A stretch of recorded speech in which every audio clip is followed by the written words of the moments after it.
I want to start on a personal note, because every night this week, before I go to sleep, I get this anxiety and worry, and I know that I can sleep in my bed, my electricity is working, I have food in the fridge, I have water, and whatever problems I have and my family have, I will wake up in the morning.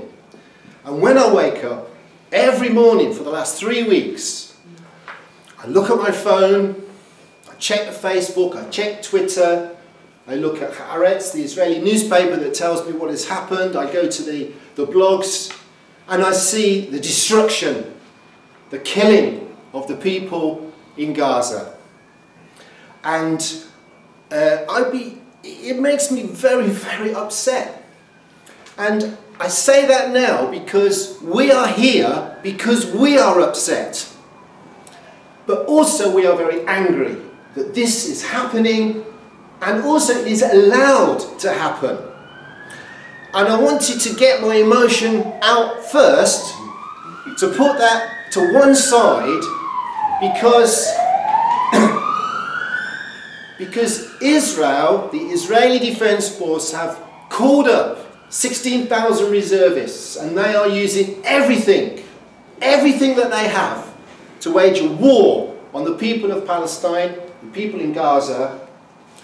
And we here, and many others who are not here tonight, we are the reserves for the Palestinian army.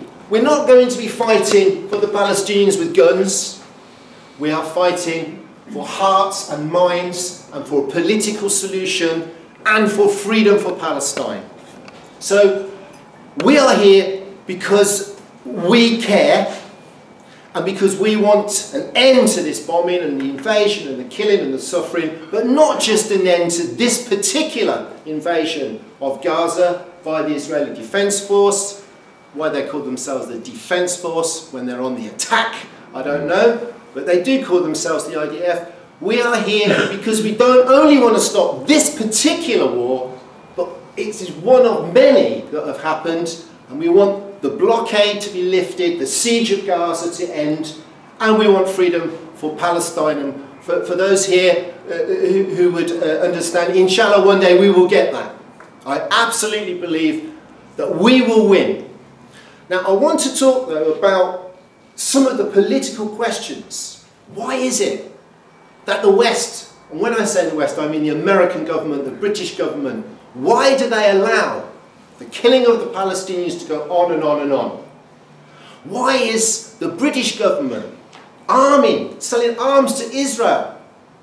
Why is the BBC not like the British Broadcasting Corporation? It is more like the Israeli Broadcasting Corporation. Why? Why is this? And what can we do, and what should we do to build the biggest movement we can in support and solidarity with the Palestinians, our brothers and sisters?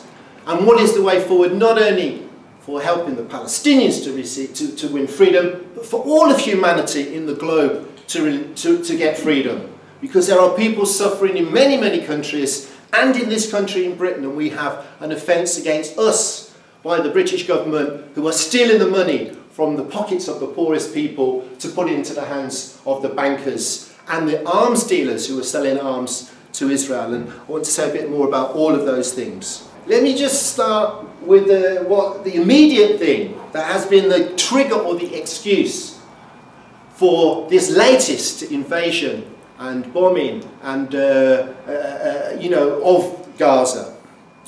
And that has, according to the Israeli government and their press machine, was the abduction and the killing of 3 teenagers. Remember though, teenagers are in the Israeli army. It is compulsory military service for teenagers in Israel, and settlers should not be in the West Bank. But 3 teenagers were abducted, and the Israeli army said, we're going to find who did it. And they searched everywhere, and they said Hamas did it. And they kept searching, and they rounded hundreds of people up.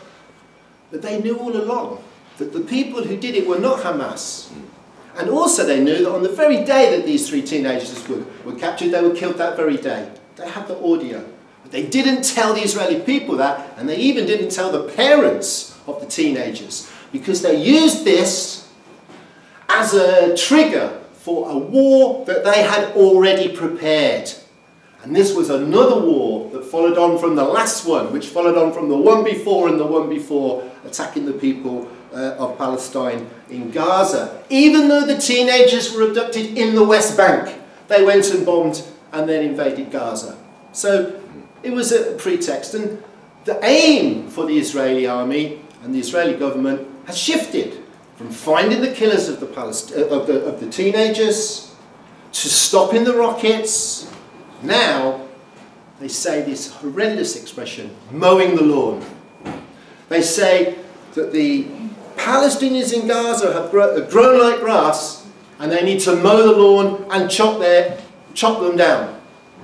They don't even say that they want to degrade Hamas, the military wing of Hamas. They say they want to degrade Gaza, because it's about all of the people in Gaza and their spirit of resistance and their defiance, that they will not be downtrodden. They will not give up. Even with all of the destruction, you still see straight away people, and they're outside their bombed out homes with the flags and with their fists, and they interview a man who says, I have lost everything, my whole family, all of my house, all of my property, that I would fight if I could.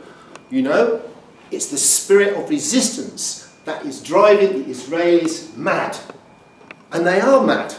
They are, you see their spokespeople on the television and you hear them on the radio, and they expose themselves. Now, that's what's happening now, but I want to go back a bit, because the state of Israel was not always there. It was set up and created in 1948, and it was based on something that the early Zionist leaders, and I say Zionist leaders, had as a slogan, and that was, for a people without a land without a people. The Jewish people, after the Second World War and the Holocaust, they were looking for somewhere to go to escape from the horrors that happened in Europe with the Nazi Germany. Didn't happen at the hands of the Palestinians. They were nothing to do with the Holocaust. But people were looking for somewhere to go. And where did they want to go? To New York, but they wouldn't let them in. To London, but they couldn't go. And so some sought to go to what became the State of Israel, which was set up the wrong word. It was a state that was imposed. It was a war crime in 1948. And I'll say a little bit more about the creation of the State of Israel.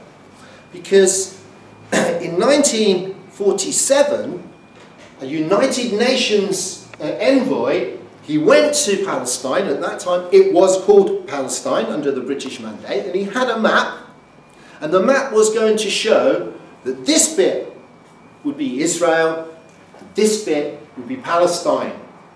And before he got out of his car, the Zionist militia, the Irgun, they assassinated him and blew his head off. And then the militia started to have a war. The Israelis call it the War of Independence. We call it the Nakba, the catastrophe. And this was a war on the Palestinian people to drive them out of their villages, to drive them off the land, and 1 million or so fled. And that's how the Palestinians got to other places outside of Israel. And the Israeli state was established by a war crime, the Nakba in 1948. It is a particular type of state like no other in the world, because the Israeli state was set up, and it was based on a set of rules that said that all of the Jewish people anywhere in the world, the whole world, has the right to return and go and live in Israel, but the Palestinians were to have no rights. They have a type of trade union in Israel called the Histadrut, the General Confederation of Jewish Labour, unlike any trade union anywhere in the world. In Britain we have Unison, we have the trade union, the T&G union, we have the teachers union, and anyone can join. But the trade union in Israel, only Jewish people can join. Palestinian Arabs, who became Israeli citizens, the ones that did not flee and were not driven out, they are not allowed to join. It is separate. You imagine a trade union that said only white people could be in the union, Muslim people and black people are not allowed to join the union. You know, people know that in the north of Ireland there was a very bad situation in the north, the sectarianism against Catholics, but in the health workers union, the teachers union, people could join together. It's not possible inside Israel. And everyone in Israel, every man, has to do military service. Palestinians are not allowed to join the army. So it's completely separate. It is a sectarian, colonial, settler state. The people that left, the Palestinians left, did not decide on their own to go. They left because there were a whole series of massacres. One of the most famous and well-known was at Deir Yassin, a village where they killed the people and put them in the well. Very few people knew about this. There was no Twitter. There was no Facebook. There were no people taking photographs. The reports were hidden. Now the Israeli leaders and historians say, yes, it happened. They say, yeah, but look at America. America was built on kicking out all the Native Americans. They say every country's done bad things. Look at Britain. The slave trade, in India, you know, the brutality of the British Empire. The Israelis say, who are you to call us? You know? Obviously I do not accept that, but that is their story now. They don't deny that they drove the Palestinians out in 1948. So Israel was established on the ethnic cleansing of the Palestinians who had lived there for centuries, for millennia, alongside Jews who'd lived there for centuries and millennia. It was established by the exclusion of the Palestinian people. The Israelis then set up a lie machine, a story that they have told. And I want to just say a few things about some of the things that have been said by the Israeli leaders for many, many years. They have said that we in Israel have to defend ourselves because the Arabs want to drive us into the sea. Now there have been some people driven into the sea. The Palestine Liberation Organisation, the PLO, were driven into Lebanon, and then the Israeli army invaded Lebanon in 1982 and they drove them out and they had to flee through the port of Tripoli and escape through the sea. And if you look today at Gaza, this is the Mediterranean, and it's a very, very small strip of land, this is Gaza, and the Israeli army have moved in and they have pushed, and if anyone is being pushed into the sea, it is the Palestinian people in Gaza. But as we know, the children of Gaza cannot even play on the beach. They're playing football on the beach and they were killed. So Israel has also said historically that the Arabs, that the Palestinians, they want to wipe Israel off the face of the map. I've seen maps, old maps, before 1948, it says on the map, Palestine. There's only one country that has been erased from the map, Palestine. Only one country, Palestine. And now, the little bit of land on the West Bank and Gaza, where the Palestinians live, the Israelis don't even want them to have that. They want to, you know, brutalise them, and they want to force them into what is really, especially in Gaza, an open prison. With all the way around, you know, it is blocked on every side. The sea, the land, and also to the south, the border with Israel. The border with Egypt, now run by the brutal dictator, General Sisi, who just in one day, recently, killed 1,000 people, 1,000 people from the Muslim Brotherhood, who were the elected government, and their people, he just had them all killed. So, This is the situation. But what about Britain? You see, Britain, in 1917, Britain was the ruler of the world. It had the biggest empire. And they passed a law in Parliament, the British Parliament, the Balfour Declaration in 1917, and they said they would provide a homeland for the Jewish people. But what they really were planning, and what they really wanted, and one of the people that set it up, they wanted a little Jewish Ulster in a sea of hostile Arabism. They planted a foothold in the Middle East because Britain did not care about the Jews. America, they give millions and millions to America. Do they care about the Jews? No. When there was the Holocaust, in the death camp of Auschwitz, 3 people escaped. 2 of them got from Auschwitz in Poland all the way to New York. And they had a piece of paper and they said, here is the map of the Auschwitz concentration camp. And this is the railway line. Bomb the railway line. Bomb the Auschwitz death camp and you will save the Jews. And what did Eisenhower and what did the leaders do? They put it and they weren't interested. Because Britain was in the Second World War and their aim was to defend the British Empire. And America's aim was to become the new leader of the world.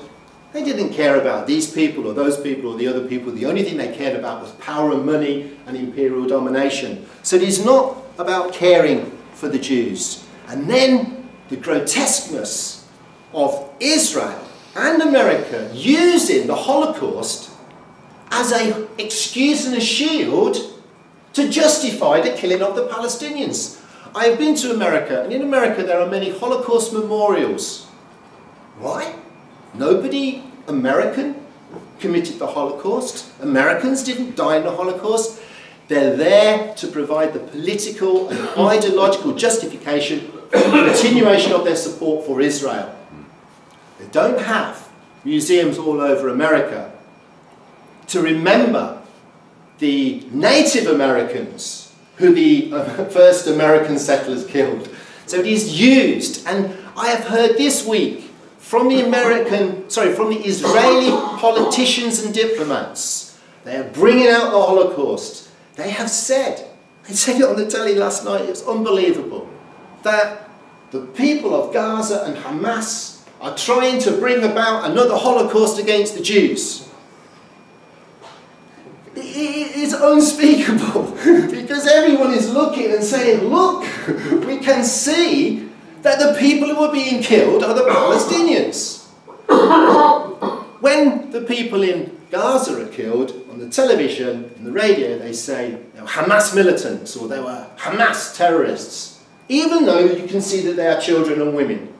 But when Israelis are killed, they're Israelis, not Israeli soldiers that have invaded, and they come out with the most ridiculous things, and it frustrates me that most of the journalists do not challenge them. They say, but Israel says, but if you were attacked by missiles, wouldn't you fight back? Why doesn't the journalist say, if you're a Palestinian and you're attacked by tanks and bombs, wouldn't you fight back? Have not the Palestinians got the right to fight back? I would say absolutely they have the right to fight back. Absolutely they have the right to fight back. Israeli apologists say, we have to respect the borders. You've just crossed the border. Which borders are they talking about? The borders of 1948, of 1967, of 1982? Because the borders of Israel are moving and moving and moving. So it is absolute hypocrisy. Now, Britain has helped set up the State of Israel, and it arms Israel. And it supports Israel, the British government, especially this Tory government. Absolute political, ideological, diplomatic, financial and military support for the Israeli state. But the people in Britain don't go along with this. We have seen in Britain the biggest protest demonstrations in support of the Palestinians and people of Gaza ever. Ever. I will just step aside and tell a personal story. I was brought up in a Jewish family. When I was a young person of 16, I went to the youth club. And the youth club was the YJNF, the Young Jewish National Fund, and then B'nai B'rith. It was a youth club. I went to the youth club, just what other kids do. We used to play table tennis and snooker. And when I was 20, I went to Israel on a visit. I wasn't a hardened Zionist. But when I came back, I I came back an anti-Zionist because I saw with my own eyes what that country was like. I tried to go to Bethlehem. I thought, I'm a tourist, we'll go to Bethlehem, we'll see the church where Jesus was born. And I went to the bus station and they said, there is no bus. The buses do not go to Bethlehem. I thought, why not? They said they go to Rachel's tomb. I said, Rachel who? You know, Rachel's tomb. If you want to go to Bethlehem, you have to go to the other bus station. So we went to the other bus station and I got the bus, and it was a beat up bus. It was not air conditioned bus, it was a rotten bus. And I'm in the bus and there were bullet holes in the window. I thought, not been on a bus with bullet holes in the window before. And when we got to Bethlehem, we'll go to the church. It's a funny atmosphere. And inside the church, not outside the church, inside the church were Israeli soldiers with guns. I came back an anti-Zionist Jew. And when I told my family, it was very, very difficult. At that time, in the 1970s, if you said you supported the Palestinians, you're a terrorist. You know, you're a self-hating Jew. I never understood that. Well, I don't hate anyone. I don't hate myself. What does this mean? It was very, very hard. And I say that because if we go up to today, to say you support the Palestinians is not as hard as it was. And I say this because there is the horror of what Israel is doing to the Palestinians in Gaza and elsewhere. But we have to also see the hope that how things have changed over decades. Now, we have a saying that we used to say on all the demonstrations, in our thousands, in our millions, we are all Palestinians. And we are now millions. Across the world, millions of people are mobilizing. They say last weekend, 1 million people on the planet marched for Palestine. In Vancouver, 5,000 people in Chicago. I have friends in America, they say this is unbelievable. They are marching in not 50, 100, thousands marching. In San Francisco, in Chile and elsewhere. There are some countries though where it doesn't seem to be enough people marching, and that is Arab countries. Is it the Arab people's fault? No. It is the Arab leaders' fault. In the West Bank, they had 10,000 just a week last Thursday marched on the border. But the leadership that is now running the West Bank, PLO, Abbas, they don't want any resistance. In fact, they are doing everything to stop resistance. But the Palestinian people on the West Bank are looking to Hamas. So they are resisting, they are giving dignity to us and our people. If there was an election, another election, because Hamas won the election, that's how they got there. They talk about Israel, the only democracy in the Middle East. What about Hamas? They were elected, the election was supervised, everyone said it was a fair election. If there was an election, Abbas on the West Bank would be out.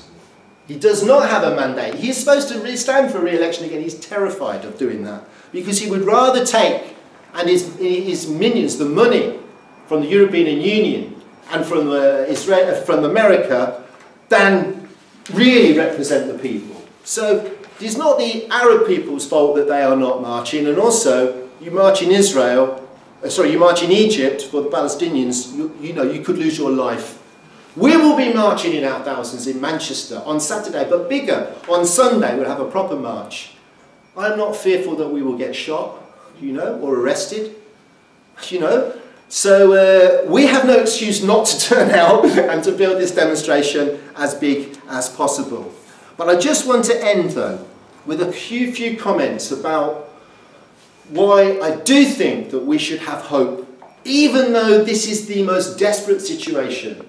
And the Israeli cabinet have decided they are going to extend the invasion and the bombing and the killing. They're going to do more airstrikes this week, and they're going to continue. Despite that, I do think that we can look and see that there is hope, because a number of reasons. In America, for decades, forever so far, there has been a grip in the media, the political message in the media, that has said, Israel, poor little Israel, Palestinians are all terrorists.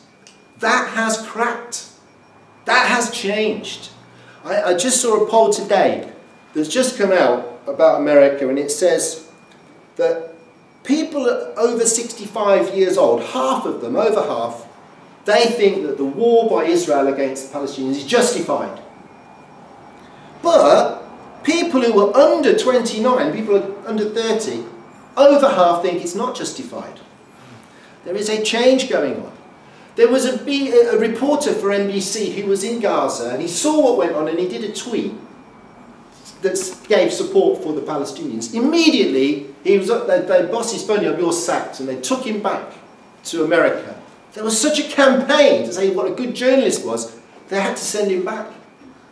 At the beginning of the campaign, it's in week 3 now, one of the pop stars, I cannot even remember who she is, she tweeted, "Freedom for Palestine." Straight away her sponsor's on, "You better retract that, otherwise you lose all your money." So she did something called a tweet and delete. She tweeted support Palestine, then she deleted it. And a big football player did the same. Now they're not tweeting and deleting, people are tweeting. Lots of people, big name people, stars and movie people and whatever, I don't know a lot about that. But you know, they are, it is cracking. And people are seeing on the television and the media, and most important, on their phone, because young people don't watch Fox News. They want to know what's happening in Gaza. Hashtag Gaza. What's happening on Twitter. So there is a new story getting out, and you see now the Israeli propaganda people, and they are trained to come out with the propaganda. They're looking worried that things are turning and things are changing. And support is moving across the planet and in many other countries towards supporting of the Palestinians. So the Israeli lie machine is cracking. That's one reason to be pleased. I do though want to say another thing about the boycott, divestment and sanctions, BDS movement, which is based on the movement of that we had for the people who were fighting apartheid in South Africa.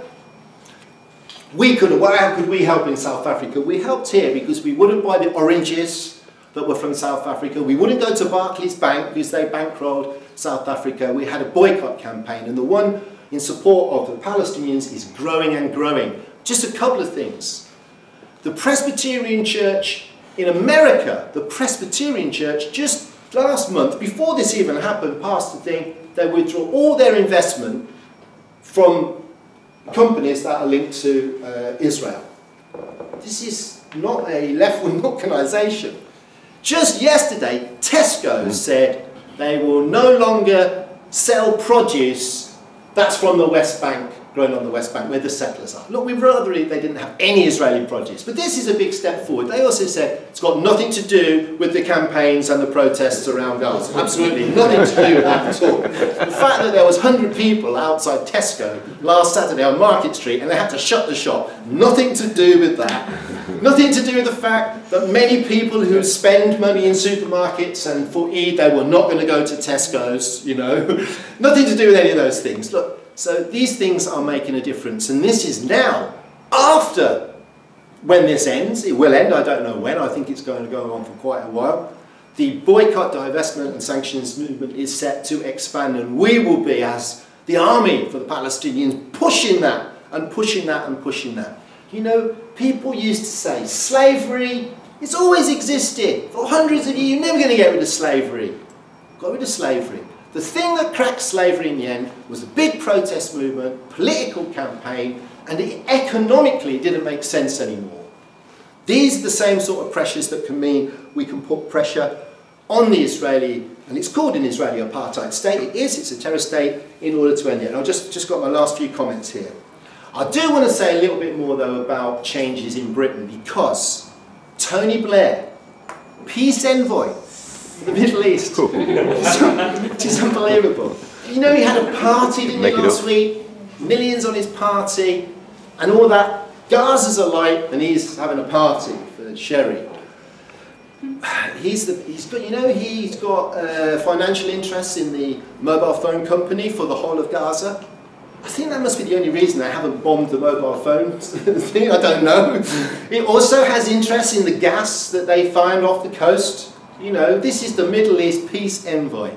The only peace he wants is a piece of the cake. A bigger piece is what he wants, and all the money. And this is a man who went to war and took Britain to war, you know, in Iraq, that killed hundreds of thousands of people. But Ed Miliband, I'm no fan of all the politics of Ed Miliband, but he went and saw Obama, and he said while he was in New York, Israel was wrong to invade. Good. I'm glad he said that. That is a bit different from Tony Blair, who says, get in there and kill them all. And what brought Blair down, I don't know if you remember, was when Israel invaded Lebanon. And people said, that's too far. And then they had a coup inside, they got rid of Blair and they got Gordon Brown. So these things are big changes, as is the trade unions, the big mass organisations of workers in this country that have support for the Palestine Solidarity Campaign, for the Stop the War, and will be there on the demonstrations. So to end, there is the horror. It is very, very upsetting. It is making us very angry. But our responsibility, and we have a historic responsibility in this country and everywhere else, is to build the biggest solidarity movement for the people of Palestine, to extend the boycott, divestment and sanctions movement, and to tell people, come on Saturday, come on Sunday, do everything you can for the Palestinian people. Because our government will allow the Israelis to do what they call put the Palestinians on a diet. They do let food in, but not too much. They want them impoverished. There's a connection between that and the fact there's 1 million people using food banks in Britain, the 4th richest country in the world, where the richest people have got richer and richer and richer since the banking financial crash. There is a connection between the mistreatment of the Palestinians and the mistreatment of people here. In scale, it is not the same, we know that. They're not killing us with bombs and guns. You know, a lot of people have died in this country because they took their benefits away. It's true, we know it, disabled people. Every week you see another story. So those who run the system, the 1% as we often call them, have different interests to the 99% of the people on the planet, who have a common interest, a human interest in caring for each other. And we are all Palestinians in our hearts, in our minds. And we will not stop until we win.